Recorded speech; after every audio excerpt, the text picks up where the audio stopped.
ಈಗ ಒಬ್ಬರಲ್ಲಿ ಚರ್ಮದ ಸಮಸ್ಯೆ ಕಾಡ್ತಾ ಇರುತ್ತೆ, ಸೊ ಅವರ ಆಹಾರದ ಕ್ರಮಗಳು ಯಾವ ರೀತಿ ಇರಬೇಕು, ಅವರು ಏನನ್ನ ತಿನ್ನಬಾರ್ದು, ಏನನ್ನ ತಿಂದರೆ ಉತ್ತಮ ಅನ್ನೋ ಪ್ರಶ್ನೆಗೆ ನಿಮ್ಮ ಉತ್ತರ ಏನಾಗುತ್ತೆ? ಬೇಸಿಕಲಿ ನಾನು ಹೇಳಿದೆ, ಹಲವಾರು ಕಾಯಿಲೆಗಳಿದೆ ಚರ್ಮದ ವಿಷಯದಲ್ಲಿ ಬಂದಾಗ.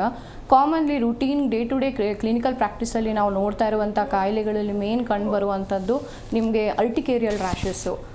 ಅರ್ಟಿಕೇರಿಯಲ್ ರ್ಯಾಷಸ್ ಅಂತ ಬಂದಾಗ ಜನರಲಿ ಅದು ಏನಕ್ಕಾಗುತ್ತೆ ಅಂದರೆ, ಈಗ ಒಂದು ಎಕ್ಸಾಂಪಲ್ಲು, ಒಂದು ಹುಡುಗಿ ಏನೋ ಪಿಜ್ಜಾ ತಿಂದ್ಲು, ಚೀಸ್ ಇತ್ತು ಅಂತ ಹೇಳಿ ಅದರಿಂದ ಅವಳಿಗೇನು ಸಡನ್ ಆಗಿ ಇಚ್ಚಿಂಗ್ ಶುರುವಾಗ್ಬಿಟ್ಟು ಎಲ್ಲ ರ್ಯಾಷಸ್ ಬರೋಕ್ಕೆ ಶುರುವಾಯಿತು. So she is allergic to that food or her body has responded differently. ಅಂಥ ಸಿಚುವೇಶನ್ಸಲ್ಲಿ ಯಾವುದರಿಂದ ನಿಮಗೆ ಆಲ್ರೆಡಿ ಟ್ರಿಗರ್ ಆಗ್ತಿದೆ ಅಂಥ ಔಷಧಿಗಳನ್ನು, ಅಂಥ ಫುಡ್ಗಳನ್ನು, ಇವೆಲ್ಲನ ಅವಾಯ್ಡ್ ಮಾಡುವಂಥದ್ದು.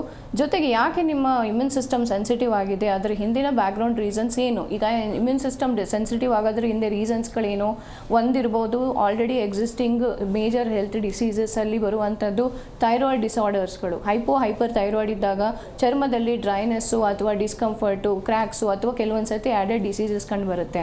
ಇನ್ನು ಕೆಲವೊಂದು ಸಂದರ್ಭದಲ್ಲಿ ನಾವು ಅವ್ರು ಏನಾದರೂ ಆಟೋ ಇಮ್ಯೂನ್ ಡಿಸಾರ್ಡರ್ಸ್, ರೊಮ್ಯಾಟಿಕ್ ಕಂಡೀಷನ್ಸ್ಗಳಿಗೆ ಇನ್ವಾಲ್ವ್ ಆಗಿದ್ದಾರೆ, ಅಂಥ ಸಿಚುವೇಷನಲ್ಲಿ ಮೆಡಿಸಿನ್ ತೊಗೊತಾ ಇದ್ದಾರೆ, ಆವಾಗಲೂ ಅವರಲ್ಲಿ ಚರ್ಮದಲ್ಲಿ ಸಮಸ್ಯೆ.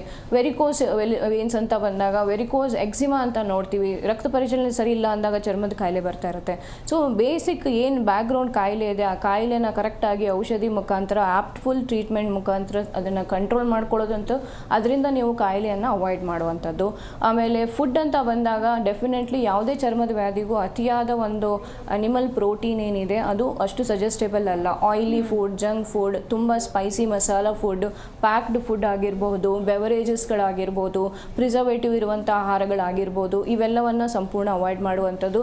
ಎಷ್ಟು ಅನುಕೂಲ ಆಗುತ್ತೆ ಅಷ್ಟು ಸಾತ್ವಿಕ ಆಹಾರ ಅಂತ ಏನು ಹೇಳ್ತೀವಿ ನಾವು, ಜನರಲಿ ಸೊಪ್ಪು ತರಕಾರಿಗಳಾಗಿರಬಹುದು, ಬ್ಲ್ಯಾಂಡ್ ಫುಡ್, ಸ್ಟೀಮ್ಡ್ ಫುಡ್, ಈ ಥರದನ್ನು ತಗೊಳ್ಳೋದ್ರಿಂದ ಏನಾಗುತ್ತೆ ನಿಮಗೆ ಅನುಕೂಲವಾಗಿರುತ್ತೆ. ಈ ಒಂದು ಗಟ್ ಇಶ್ಯೂ ಅನ್ನೋ ಅಂಥದ್ದಿದ್ದಾಗ, ಕಾನ್ಸ್ಟಿಪೇಷನ್, ಸಿವಿಯರ್ಲಿ ಕಾನ್ಸ್ಟಿಪೇಟೆಡ್ ಪೀಪಲ್ ಇರ್ತಾರೆ, ಅಂಥ ಸಂದರ್ಭದಲ್ಲೂ ಕೂಡ ಚರ್ಮದ ವ್ಯಾಧಿಗಳಿರುತ್ತೆ. ಈಗ ಕೆಲವರಿಗೆ ಸುಮ್ಮನೆ ಚರ್ಮದ ಕಂಡೀಷನ್ ಜೊತೆಗೆ ಇಂಪ್ರಾಪರ್ ಬವೆಲ್ ಮೂಮೆಂಟ್ಸ್, IBS ಅಂತ ಕಂಡೀಷನ್ಸು, ಇಂಥವು ಇದ್ದಾಗ ಏನಾಗುತ್ತೆ ಡರ್ಮಟೈಟಿಸ್ ಡೆವಲಪ್ ಆಗೋ ಚಾನ್ಸಸ್ ಇರುತ್ತೆ. ಸೊ ಹಾಗಾಗಿ ನಿಮ್ಮ ಗಟ್ ಸರಿ ಇಲ್ಲ ಅಂದರೆ ನಿಮ್ಮ ಗಟ್ಟಿ ಏನಂತ ತಡ್ಕೊಳ್ಳುತ್ತೆ ಆ ಥರದ ಆಹಾರ, ಜೊತೆಗೆ ಅದರ ಕರೆಕ್ಷನ್ಗೆ ಬೇಕಾಗುವಂಥ ಔಷಧಿ. ಚಿಕ್ಕ ಮಕ್ಕಳು ಅಂತ ನೀವು ಹೇಳಿದ್ರೆ, ಚಿಕ್ಕ ಮಕ್ಕಳಲ್ಲಿ ನಾವು ಕಾಮನ್ಲಿ ನೋಡೋವಂಥದ್ದು atopic dermatitis, hand mouth foot diseases, ಇವೆಲ್ಲ ವೈರಲ್ ಕಂಡೀಷನ್ಸ್ ಆಗಿರ್ಬೋದು, ಅಲರ್ಜಿಕ್ ರಿಸ್ಪಾನ್ಸ್ಗಳಾಗಿರ್ಬೋದು, ರೆಸ್ಪಿರೇಟರಿ ಕಂಡೀಷನ್ಸ್ ಮಕ್ಕಳಲ್ಲಿ ತುಂಬ ಕಾಮನ್ನು. ಅಂಥ ಸಂದರ್ಭದಲ್ಲಿ ಅಸೋಸಿಯೇಟೆಡ್ ಸ್ಕಿನ್ ಕಂಡೀಷನ್ಸ್ಗಳು ಕೂಡ ಕಂಡುಬರುತ್ತೆ.